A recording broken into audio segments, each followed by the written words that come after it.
Atlanta's #1 radio stations, Swanky 93.3 and The Heat 94.6 radio stations, has you covered. From our studios to our newsroom at K.L.P Entertainment. Listen on all major audio platforms like Spotify, iHeartRadio, Audacity, Apple Podcast, Stitcher Podcast, Google Podcast, YouTube, and more.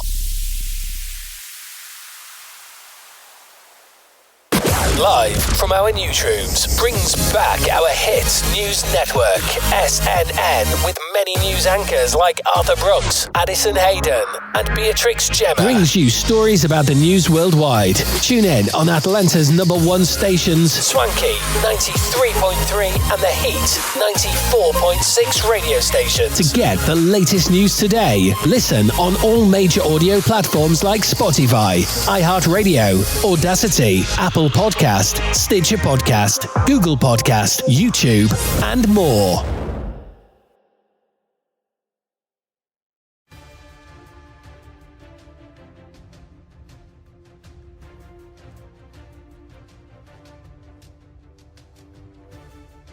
Hello everyone and welcome back to our channel of K.L.P Entertainment. Reporting live from our newsroom, this is SNN. I'm Addison Hayden.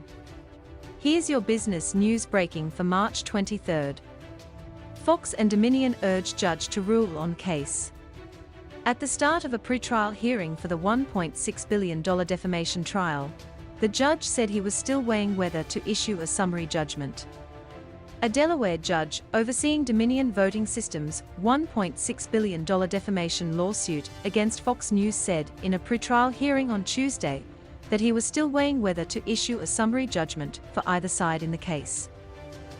In a hearing in Wilmington, Delaware, on Tuesday, lawyers for Fox News and Dominion both pushed the judge, Eric M. Davis of the Delaware Superior Court, to rule on the case without a jury. Dominion, an election technology company, is accusing Fox of spreading false claims of widespread vote rigging in the 2020 presidential election. "I haven't made a decision," Judge Davis said. The case centers on Fox's coverage of the 2020 election, when President Donald J. Trump and his supporters began to spread false claims about widespread voter fraud. On Tuesday, Dominion argued that a trove of internal communications and depositions it had obtained showed that Fox executives and hosts had known that some of the claims about election fraud were false, but had given them airtime anyway. Fox asked Judge Davis to dismiss the case outright, saying its actions were protected by the First Amendment. A trial is scheduled to begin on April 17th. The lawsuit poses a sizable threat to Fox's business and reputation. Dominion must prove that Fox knowingly broadcast false information about the company, or was reckless enough to disregard substantial evidence that the claims were not true, a legal standard known as actual malice. While defamation cases have traditionally proved hard to win, legal experts say Dominion may have enough evidence to clear that high bar. Justin Nelson, a lawyer for Dominion, told the court that it had plenty of evidence that Fox knew what it was doing. Mr. Nelson cited, for example, an excerpt from a deposition by Joe Dorego, the chief financial officer of Fox News, who was asked whether Rupert and Lachlan Murdoch, the top executives of Fox News' parent company, knew that the claims were being aired on the network. Mr. Dorego answered, "They were certainly aware that the allegations were being reported on Fox News. They allowed people to come on the air to make those charges, despite knowing they are false," Mr. Nelson told the judge. Erin Murphy, a lawyer for Fox, argued in court on Tuesday that a reasonable viewer of Fox News and Fox Business would have understood that the hosts were merely reporting that the president and his lawyers were making the fraud claims, which was newsworthy, and not making factual statements. "We do not think that we are just scot-free simply because a guest said something rather than a host," Ms. Murphy said. "What we resist is that Dominion's position seems to be that we are automatically liable because a guest said something." Ms. Murphy told the judge that there was more context for the shows and statements singled out by Dominion in its complaint that proved the hosts had been merely presenting statements of fact. As an example, she referred to a December 12, 2020, broadcast of Fox and Friends, during which the hosts asked Mr. Trump's lawyer, Rudy Giuliani, about legal challenges relating to voter fraud. I don't see how somebody watching that show thinks that by merely asking the president's lawyer, "What are you alleging, and what evidence do you have to support it?" The hosts are saying we believe these allegations to be true, Ms. Murphy said. Ms.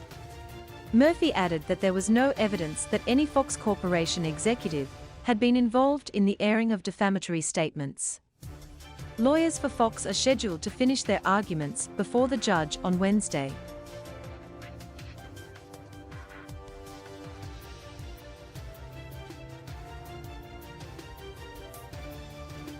Management have made a bid to buy a minority stake in Manchester United. And now, we always knew they were interested in Manchester United. They are one of the three parties who've confirmed in public that they are in the process. But all along, they have not been in this process to buy Manchester United. They have always said, look, we're interested in a minority stake, and we're also interested in providing financing to other parties. So to the other bidders, they have offered to basically lend them money to finance their bids. And also, it's important to the Glazer family as well. They are saying to the Glazers, look, if you need to raise money to redevelop Old Trafford, for instance, we are willing to lend you that money. But the development today is that they have made a bid themselves to buy a minority stake, but their proposal to offer financing to other parties, that is still on the table as well. Now look, what do we know about Elliott management? We reported a couple of weeks ago that their representatives were at Old Trafford for the game against Real Betis in the Europa League. They were a US investment fund, hedge fund, who have been involved in football for quite a long time actually. I think 6 years ago, they helped finance the takeover of AC Milan by Chinese businessman. That takeover was worth around 750 million euros, and basically Elliott lent the Chinese businessman Li Yonghong around 300 million euros. And a year later, he failed to make the repayments on that loan, and so Elliott took control of AC Milan. And then last year, they sold AC Milan to another US investment firm, Redbird Capital, for £1.2 billion. So they are a hedge fund who have been involved in European football before, and it has been confirmed that before yesterday's deadline of 9 p.m, they did submit a bid to buy a minority stake in Manchester United. Okay, interesting. For now, thank you very much. It was the 9th American rate hike in a row, taking the Fed funds rate to a range of 4.75 to 5%, the highest level since 2007.